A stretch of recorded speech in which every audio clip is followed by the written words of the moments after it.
I don't recall the initial explosion. I never heard anything. What I did see was fire shooting up from the floor.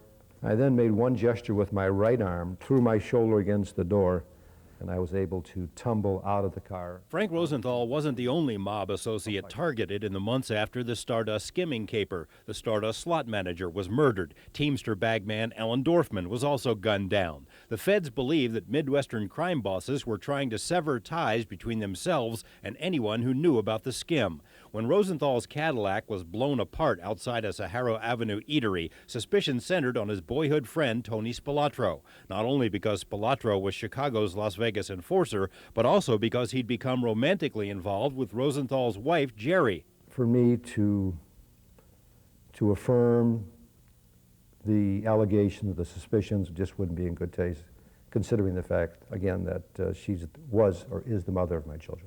Jerry Rosenthal was a statuesque showgirl who later became a fixture at Frank's side during his myriad court appearances. But the marriage fell apart in 1980 when an enraged Jerry took off with $1 million in cash and jewelry.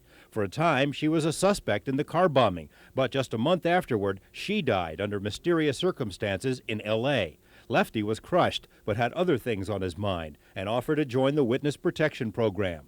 I was invited into that program less than 24 hours after the bombing. Carte blanche, the Riviera, you name it. Your own home, estate, horses, wineries.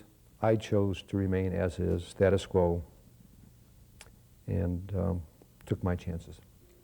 With the exception of his 1988 Black Book hearing, Rosenthal dropped out of the public eye. Today, he manages a Boca Raton nightclub called Crocs, still fancies himself the big tipping ladies' man, and is getting a reported $500,000 for the movie rights to his story.